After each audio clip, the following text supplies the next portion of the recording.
Hey, what's going on, guys? The Langbanger here. So, kind of a different video, but kind of not a different video. So, I have done some videos in the past showing what sort of cards I picked up recently. I mean, to be honest, for the most part, I just go on TCG Player, and since I'm a budget player, I'm able to mass buy cards that I like, or when new sets come out, sort of cards like I may need or that may upgrade old decks that I still have, so on and so forth. So I have done that, but I have not done a video on this premium gold. So the gold foil in general has been around in the past, but the way that they did these cards are actually different. So I forget how many cards you get in a pack, but you get at least two gold foils, and then the rest of the pack are gold letter rares. So a lot of these cards are upgrades. You have alternate arts.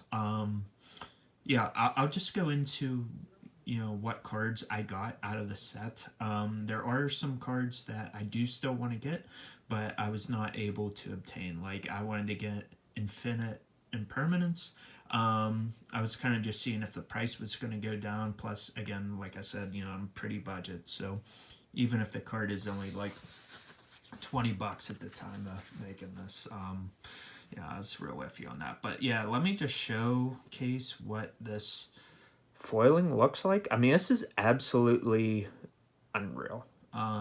So a lot of people that know me, like, I don't compliment Konami very often. I mean, I will be honest. I mean, I can be negative at times. I mean, there are some positives too. So like when they do something well, like I definitely want to give them a shout out. So what's cool about this? So it's a gold rare foil, but the actual card itself, you can actually feel it, like the indent, or I don't even know if you would call it an indent, but like you can literally feel all around like Elemental Hero Stratus, like his whole body, like you can feel it. That's really cool. And this is alternate art. So I did pick up 3 Elemental Hero Stratuses.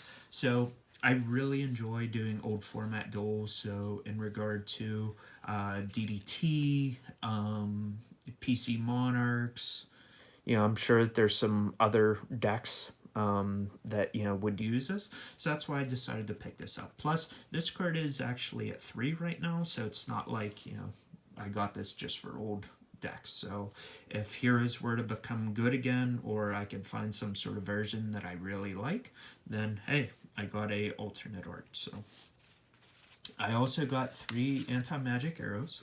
So this is not a meta card, but this card has only been printed once ever. It was out of some Duelist pack, and I just wanted to jump on it and pick it up. And it actually looks really sick, like every single arrow. Look at that. That is crazy. So, I mean, those aren't going to go up or anything. The Stratuses might. I could definitely see that over time. But the arrows, it's just a nice welcome reprint.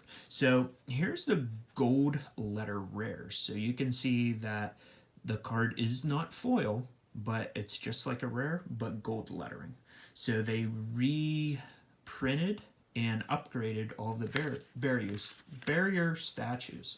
Sorry, so I got 3 of the Drought, 3 of the Heavens, 3 of the Inferno, 3 of the Stormwinds, and 3 of the Torrent. So I like stun decks, so that's part of the reason why I upgraded. It's just a really cool deck. I mean, who doesn't like to just summon a monster in set 4 or 5 sometimes? But on top of that, these guys actually see play in other decks. So you'll see them pop up every now and then. I think that the wind one is used the most, and maybe the water one. But it's just cool in general that they did all of them so that we're not left, waiting for other ones. I did get 3 Condemned Witch.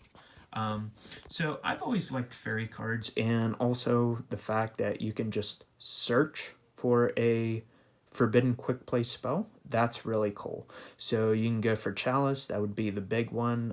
Droplets, I believe, is one as well. I mean, there's a big long list. I swear there's 5, maybe upwards to 8 different forbidden spells. Plus, also, you contribute this to special summon a level 4 fairy monster from your deck.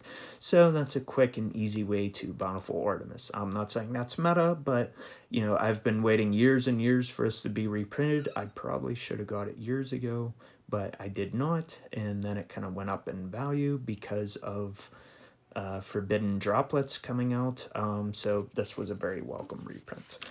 Eater of Millions, this is a gold letter rare. So this was common, and then it was a foil, and I don't know, Dole Devastator, or Dole Overload, or some random set, but I didn't pick it up, but I figured I'd pick up those. So this is really cool. Monster Reborn. So I'll just go over that. So again, you can see that the art pops out. So the actual Reborn piece, I don't know if that's a sword or what, but yeah, really cool stuff. You could just sit here and feel that all day. So this might actually be my favorite. As crazy as that sounds, but look at that. That is absolutely nuts. So right off the bat, like, these are going to go into my Fluffle deck.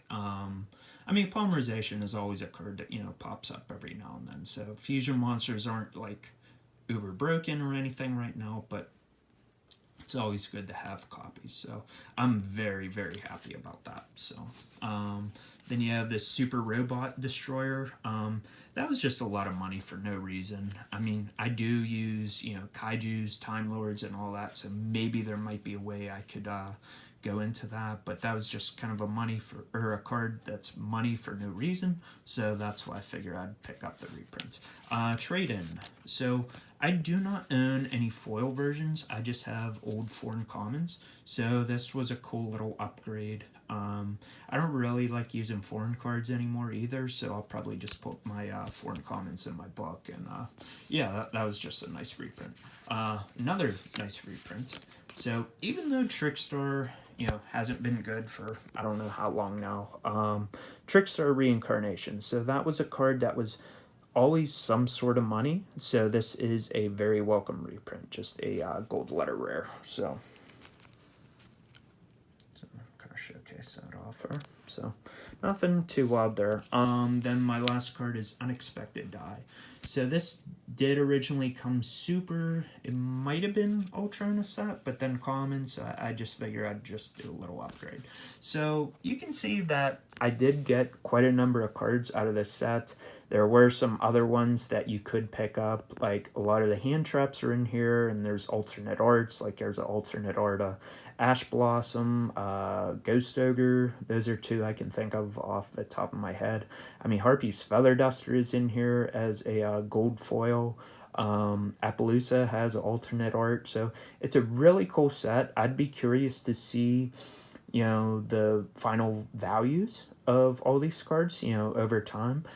Believe it or not, like, what I'm hearing is, I mean, first of all, Blue Eyes, Dark Magician, and Red Eyes are all in this set, and they're actually pretty tough to pull. So yeah, like that would have been cool for me to maybe get one of each just for nostalgia reasons, or, you know, to use for my, you know, Red Eyes Fusion engine. But now they're just, you know, kind of higher than what I wanted to spend. So yeah, kind of a random video, but just wanted to give my overall thoughts on, you know, why I picked up certain cards, and yeah, hopefully that just made sense. But, you know, all these sort of cards, like, they would go into decks that I have profiled in the past, like Unexpected Die.